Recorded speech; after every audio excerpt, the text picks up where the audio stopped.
For Hindi 1 to 1 पर अभी सीखते हैं किसी चीज़ का सामना करना। अब ये मुश्किल स्थिति भी हो सकती है या फिर किसी भी तरह की परिस्थिति का जब आप सामना करने की बात करते हैं तो उसे इंग्लिश में क्या कहेंगे? देखिए, एक तो होता है to face something, to face a challenge. लेकिन थोड़ा सा भी ट्रिकी सिचुएशन हो तो वहाँ पर फेस के बदले आप डील विथ का इस्तेमाल भी कर सकते हैं। एक फ्रेजल वर्ब है जिसका मतलब होता है किसी इंसान से या किसी प्रॉब्लम से फेस करना, उसे डील करना। अब यहाँ पर सीधा सीधा आप डील विथ कहते हैं और इसके बाद जो भी प्रॉब्लम या पर्सन होता है उसको मेंशन कर देते हैं। एग्जाम्पल के लिए, हमें इस समस्या का सामना करना होगा। हमें वी करना होगा, एक सेंस ऑफ कंपल्शन तो है, लेकिन ये एक ड्यूटी के तौर पे बताया जा रहा है।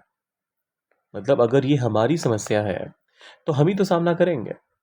अगर कोई भी काम मेरा है और मैं वो करने के लिए बाध्य हूं तो मैं नीड टू का इस्तेमाल करूंगा।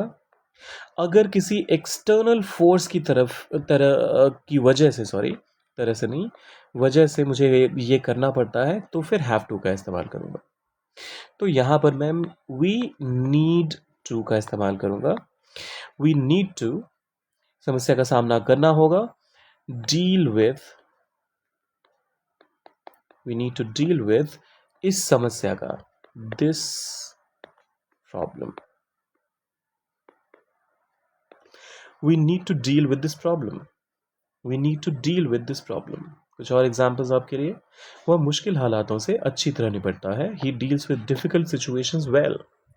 He deals with difficult situations well. अच्छे तरीके से वेल का इस्तेमाल हमने यहाँ पर कर दिया। मैं उस मुद्दे को बाद में संभालूंगा। I will deal with this issue later. I will deal with this issue letter.